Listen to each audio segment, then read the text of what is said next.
আজকে কথা বলবো লিঙ্গ ছাড়া সিংহ জুনিয়র সাকিবকে নিয়ে। আমাদের বাংলাদেশের সাংবাদিক এই মেয়েটাকে কিছু প্রশ্ন জিজ্ঞাসা করতেছে, দেখেন শুনেন কি বলে মেয়েটা।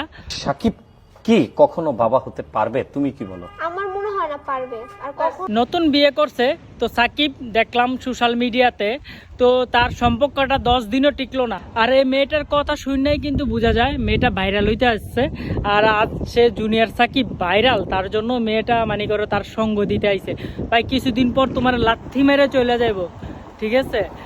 শিকা তো তোমার টুনটুনি কাইটা দিয়ে গেছে, ঠিক আছে? আর এই মেয়ে তোমার কাছে ভাইরাল হতে আসছে, তুমি তো সেটা বুঝতে পারো না ভাই। সে তোমার মানে করে লাইফটা একেবারে শেষ করে দিব, তোমার ইমোশন নিয়ে খেলবো। জুনিয়র সাকিব ভাই তোমারই বলতেছি, তুমি আসো পিনিকে, কেন না এই মেয়েটা তোমার কাছে আসছে ভাইরাল হইতে, ঠিক আছে? ভাই তুমি লেবু খাও, লেবু না খাইলে তোমার হুশ হইব না। আর যতদিন পর্যন্ত মেয়েটা ভাইরাল না হইতে পারবো ততদিন পর্যন্ত তোমার কাছেই থাকবো।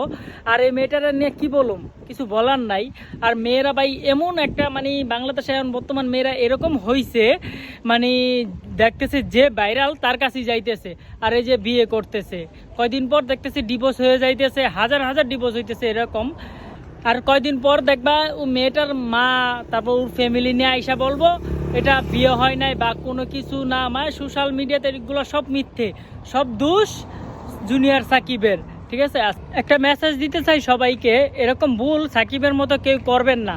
কেননা মানে একজন আসলেই তাকে বউ বানাতে হবে এরকম কিছুই নয় ভাই। কয়দিন ভাইরাল হবে তারপর চলে যাব, ঠিক আছে? তো আজকের ভিডিওটা এই পর্যন্তই। যদি ভিডিওটা ভালো লাগে লাইক কমেন্ট করে আমার সাথেই থাকবে। Bye bye.